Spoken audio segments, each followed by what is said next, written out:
بنت مر الخثیمیہ اور شیطان۔ طواف کعبہ کر کے نوجواں جب شہر کو لوٹا تو شیطان اس سے پہلے جانب مکہ چلا آیا۔ یہاں پر بنت مر الخثیمیہ ایک حسینہ تھی مگر اطوار و عادات میں کمینہ تھی۔ وہ پہلے سے جمال و حسن عبداللہ پہ مرتی تھی، مگر عرض تمنا کر نہیں سکتی تھی، ڈرتی تھی۔ اچانک ہو گیا اس پر مسلط رنگ شیطانی، رگوں میں بے حیائی بن کے دوڑا خون حیوانی۔ ادھر سے آ رہا تھا یہ جوان پاک سیرت بھی، جسے آنکھیں جھکا کر شہر میں چلنے کی عادت تھی۔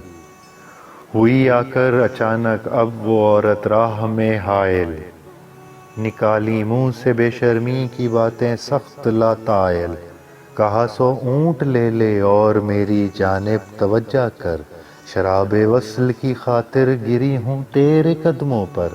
میرے گھر میں شراب ناب بھی موجود ہے پیارے، در اندازوں کا رستہ ہر طرف مسدود ہے پیارے۔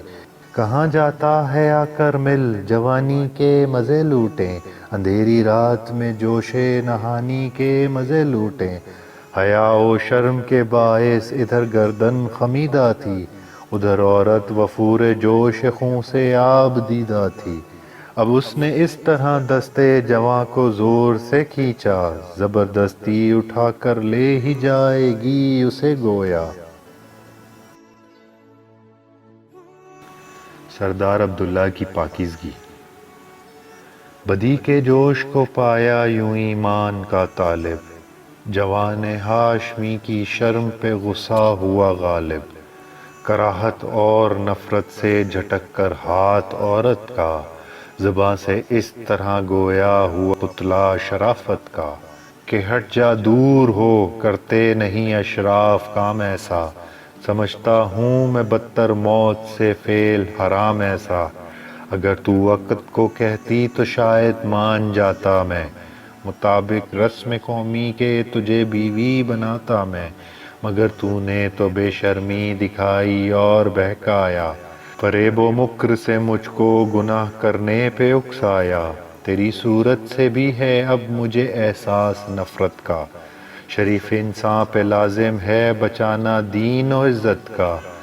متانت سے کہا جو کچھ کہا، جھٹکا نہ دی گالی، فقط جاتے ہوئے مردانہ غصے کی نظر ڈالی۔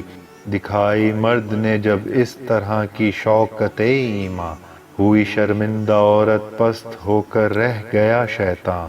غرض اس حادثے کے بعد عبداللہ گھر پہنچا، سلامت لے کے ایماں کو پسر پیش پدر پہنچا۔ جلال ہاشمی سے مشتعل تھا چہرہ انور، کہ اس عورت کی گستاخی کا صدمہ تھا بڑا دل پر۔ پدر نے برہمی کا حال اس سے پوچھنا چاہا، پسر چپ تھا کہ چپ رہنا ہی غیرت کا تقاضا تھا۔ کہا بابا طبیعت آج گھبرائی ہوئی سی ہے، اداسی کی گھٹا دل پر میرے چھائی ہوئی سی ہے، اجازت ہو تو میں بہر شکار ایک دن چلا جاؤں، دل آبادی سے گھبرایا ہوا ہے اس کو بہلاؤں۔ پدر بولا اے جانے پدر اچھا چلے جانا، مگر دو ایک مسلح خادموں کو ساتھ لے جانا، مجھے اکثر تمہاری جان کا رہتا ہے ڈر بیٹا، نہ جانے بات کیا ہے کیوں ہے یہ بیم و خطر بیٹا۔ وہاں دن بھر ٹھہرنا، شام ہوتے گھر چلے آنا، جوں ہی سورج چھپے تم شہر کے اندر چلے آنا۔ شیطان اور یہودی۔ ادھر ان باپ بیٹوں میں یہ تقریر ہوتی تھی، شکار احوان دشت کی تدبیر ہوتی تھی، ادھر شیطان اکامی پر سر ڈھونڈتا ہوا نکلا، خود اپنے دل سے لعنت کی صدا سنتا ہوا نکلا، نظر دوڑائی ہر جانب بلندی پر کھڑے ہو کر، بھیانک تھا ڈراتا تھا پہاڑوں کا سیاہ منظر، تھا آدھی رات کا عالم، خاموشی ہی خاموشی تھی، اندھیرے کے سبب ہر گناہ کی عیب پوشی تھی، حرم سے فاصلے پر دامن کوثر کے اندر نظر آئی اسے ایک روشنی سی غار کے اندر، مسافر کچھ وہاں بیٹھے ہوئے اس کو نظر آئے۔ خیال آیا کہ شاید میرا مطلب ان سے بھر آئے۔ اڑا شیطان فوراً اس پہاڑی سے دھواں بن کر، پہنچ کر اس جگہ کچھ دیر ٹھہرا غار کے در پر۔ مسافر تھے یہودی قوم کے یہ 5 سوداگر کہ پلٹے جا رہے تھے شہر مکہ سے سوئے خیبر۔ یہاں ٹھہرے تھے شب کو، صبح دم پھر اٹھ کے چلنا تھا۔ حجازی بدوؤں سے راہ کترا کر نکلنا تھا۔ پڑھے لکھے تھے، باتیں کر رہے تھے قوم و مذہب کی، انہیں تورات میں بھی سوجتی تھیں اپنے مطلب کی۔ کیا ذکر ایک نے تورات کی پیشین گوئی کا، کہ صحرائے عرب میں ظاہر ایک سچا نبی ہوگا۔ سنی یہ بات تو ایک دوسرا دعوے سے بول اٹھا، نبی ہوگا تو وہ بے شک ہماری قوم سے ہوگا۔ پیغمبر جز بنی یعقوب پیدا ہو نہیں سکتا، کسی سے بھی زمانے میں یہ دعویٰ ہو نہیں سکتا۔ کہا پھر تیسرے نے ہم پہ راضی حق تعالی ہے، ہماری برگزیدہ قوم سب قوموں سے بالا ہے۔ کہا چوتھے نے وہ سچا نبی یثرب سے اٹھے گا، جو سچ پوچھو تو وہ ہوگا ہمارے ہی قبیلے کا۔ تڑپ کر پانچواں بولا نہیں ہم میں سے ہوگا وہ، اگر ہوگا تو بے شک بالیقین ہم میں سے ہوگا وہ۔ غرض پانچوں ہی اپنی بات پر اصرار کرتے تھے، دلیلیں دیتے تھے، غصے میں بھرتے تھے، بپھرتے تھے۔ ادھر شیطان کے عیاری و مکاری میں ہے ماہر، بظاہر ایک مقدس شکل میں ان پر ہوا ظاہر۔ سفید اس کی بھویں براق سی داڑھی تھی نورانی، چمکتی تھی مثال شعلہ آنکھیں اور پیشانی۔ عصا ہاتھوں میں اور لمبی سی ایک تسبیح گردن میں، بہت ڈھیلی ابا چھپ جائے انسان جس کے دامن میں۔ اندھیرے سے نکل کر روشنی میں اس طرح آیا، یہودی ڈر گئے اور دفعتاً ہر ایک چلایا کہ اے ربی ہمارے حال پر لطف و کرم فرما، تیرے بندے ہوئے جاتے ہیں کرتے ہیں تجھے سجدہ۔ مگر شیطان نے دی ان کو تسلی اور یوں بولا، نہایت عارفانہ شان سے اس نے دہن کھولا، کہ اے بچو اترا ہوں میں تمہیں تلقین کرنے کو، تمہارے مذہبی میلان پر تحسین کرنے کو۔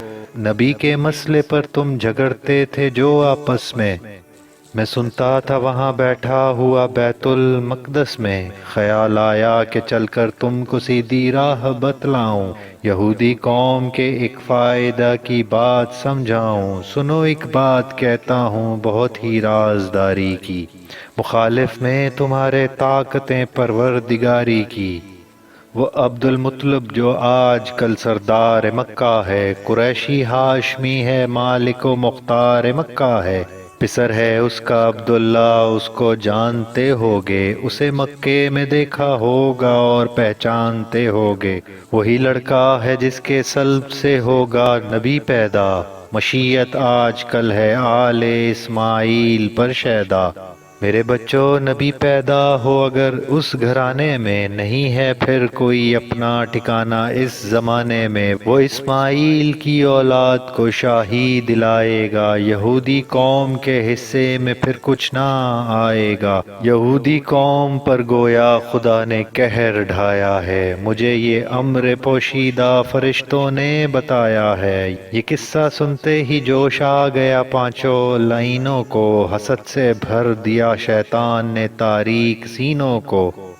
وہ بولے واقعی ہم پر ہمیشہ ظلم ہوتا ہے، نوازش دوسروں پر ہے، خدا ہم کو ڈبوتا ہے۔ کہا شیطان ایسی بات منہ سے مت نکالو تم، بھلا چاہو تو اس لڑکے کو جا کر مار ڈالو تم۔ سحر کے وقت وہ ان وادیوں میں آنے والا ہے، شکار احوان سے اپنا دل بہلانے والا ہے۔ اٹھو تم بھی یہاں سے اور کرو جا کر شکار اس کو، نہ جانے دو یہاں سے آج زندہ زنہار اس کو۔ کہاں تک رنج اٹھاؤ گے یہ جھگڑا ہی چکا ڈالو، کوئی خطرہ نہیں ہے دل سے اندیشے مٹا ڈالو۔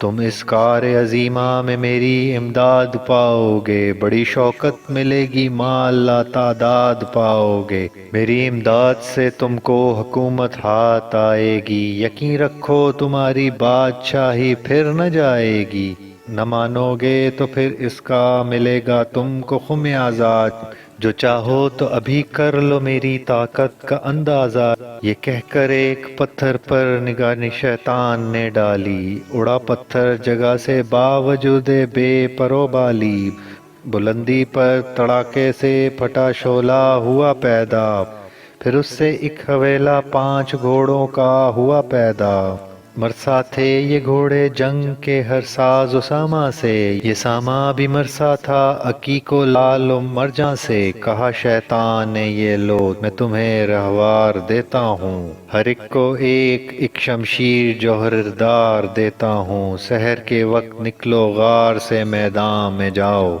وہاں اس نوجواں کو قتل کر ڈالو جہاں پاؤ، یہ کہہ کر دیکھتے ہی دیکھتے شیطان غائب تھا، اسے مد نظر اس وقت اظہار عجائب تھا، یہودی رہ گئے حیراں اس زور کرامت پر، بھروسہ ہو گیا اب ان کو اس کاہن کی قوت پر، لگے کہنے یہ طاقت نادیدہ نے شدیدہ ہے، یہ بڈھا واقعی کوئی بڑا ہی برگزیدہ ہے، ہم اس کی بات پہ پورا عمل کر کے دکھا دیں گے، حصول بادشاہی کے لیے جانیں لڑا دیں گے۔